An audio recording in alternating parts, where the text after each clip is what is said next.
Corner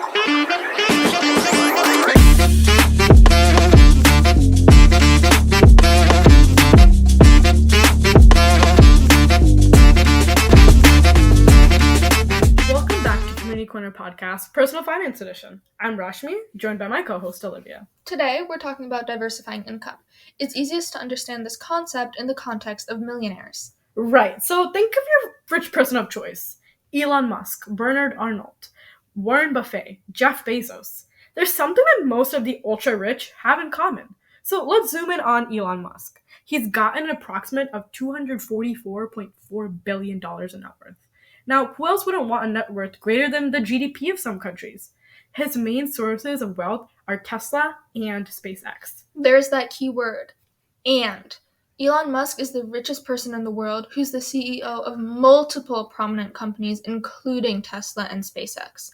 He's bought Twitter, and he has additional assets too. Yes, Musk has incredible wealth from successful company growth, but he also has various sources of income, different ways to earn that net worth. A diverse income is essential to success after your initial source of income has been maxed out. There's only so much that you can earn from one income source, and that's one of the only benefits of a diverse income. But before we get too deep into that, let's define what we're talking about. A diverse income, or diversified income, means gaining earnings from two or more sources rather than just one job. This helps protect you from letting losing one source of income destroy your entire financial world. Right. Think of the phrase, don't put all your eggs in one basket. It's kind of like the mantra of personal finance. But that's what we're talking about here. A diversified income portfolio is a simple way to ensure that you have or multiple safety nets to fall back on if one falls through. For example, if you lose your job. Right. This diversified portfolio can include investments across assets like equities, fixed income, commodities, cash, and more.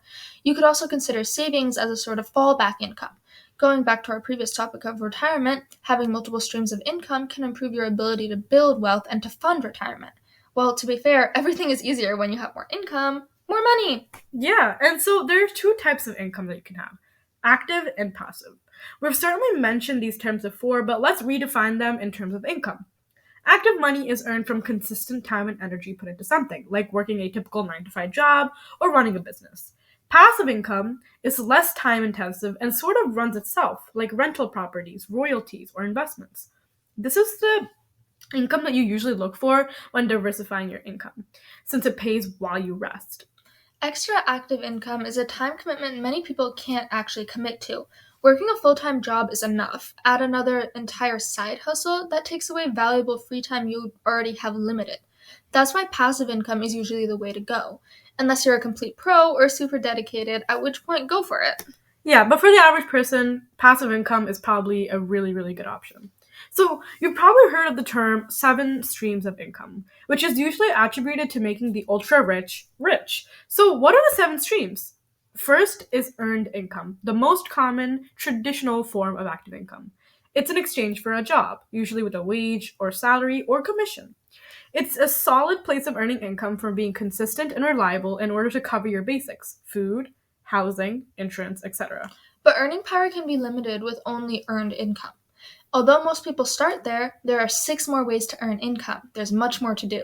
Next is capital gains, profits from selling assets like stocks, real estate, or artwork, for more than you paid yourself.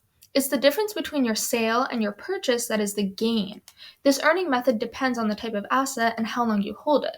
It's a more passive income source since usually you're not constantly selling your house, but it can be unreliable and requires that you actually own capital to begin with. Plus, once you sell one asset, you need to buy or own another to earn another capital gain after you sell the second one. Another passive source of income is interest income, generated by lending money to other people. The interest is the sale price for money and a reliable or predictable source of income. It's more low risk and can be done in various ways, such as high-yield savings accounts, certificates of deposit, or investment in government securities, which we'll be talking about in the future. Though do keep in mind that these assets can be vulnerable if they have fixed rates that don't account for inflation and that taxes do apply. Dividend income is another passive income that comes from owning stocks that pay, you guessed it, dividends. They're more stable than capital gains and are not tied to the volatility of the stock market, since dividends are paid directly from company profits. It usually keeps up with inflation as well, but we'll get deeper into how dividends work in the near future. Thinking of real estate, rental income is another stream of income.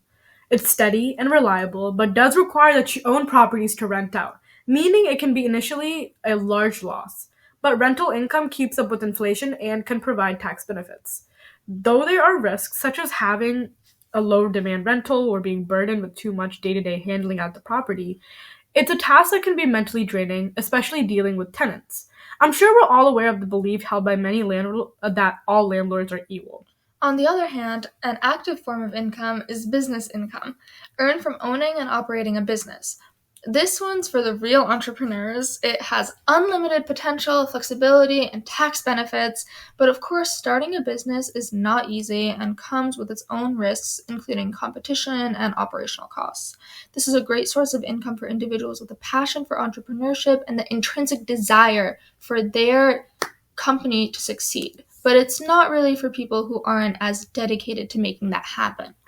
For the more creative individuals, there's royalty income earned by owning and licensing intellectual property, meaning patents, copyrights, or trademarks. It can be steady, reliable income, usually earned on a daily basis given the intellectual property is used or sold regularly. You can also consider investing into intellectual property that could have a high demand in the near future, but this income source is incredibly reliant on demand and popularity for the royalties to actually pay off. And something that a good example of this is when like Mariah Carey's songs come out in like Christmas, like All I Want for Christmas Is You, and everyone blasts that song in November and December. And you can think about it as her getting royalty income because she has a copyright for it. Yeah, exactly. And of course, it's not feasible for everybody to be Mariah Carey, Yeah. but there are ways to utilize different aspects of the 7 streams of income. But they're attributed to millionaires for a reason, they pay off, and many of the streams of income we just discussed are passive, and they're not too much of a stress after you initiate them. Everyone needs to find the right balance for themselves. Perhaps the rental field is not for you, or you don't want to run the risk that royalty income has because you're not going to be Mariah Carey. That's right. And moving from just earned income to more streams can be hard. Diversifying income is crucial in reducing reliance, spreading out risk, and stabilizing your cash flow, even in uncertain times. And it's a more personalized, adaptable way to make your financial world your financial world. Diversification is possible even in uncertain times, like a recession. Honestly, it improves your chances in such times. But how and where do you start? Well, we're really lucky to live in such a technological world, and we know how to use the technology. It's simple to start earning income from a web-based source. This could be an online business, even run on a platform like Shopify, where really what you're doing is just putting your products on there. Or a form of content creation like this podcast or YouTube or TikTok. And even with technology, the biggest investment you'll need to make is investing time. There's only 24 hours in a day, after all, so any side hustle is taking away from your current free time. Make sure that you're not overcommitting yourself with diversification and doing what is best for you. It's likely best to start by adding one stream and then another and more as they apply to your scenario. Safer streams like interest and dividend income are likely the easiest places to start, while business income is a whole other scenario. According to the College Investor, as of July 2023, the most common income sources are primary salary, investment income, real estate income, and side hustle income. All of these are valid places to start. For most of them, you can start low hassle online with some research. For example, you can start investing in real estate on platforms like Realty Mogul, Fundrise, or ARC7. In terms of investment income, market stocks, both large and small cap, have the highest average annual returns, but less volatile investments like bonds are also a good place to start.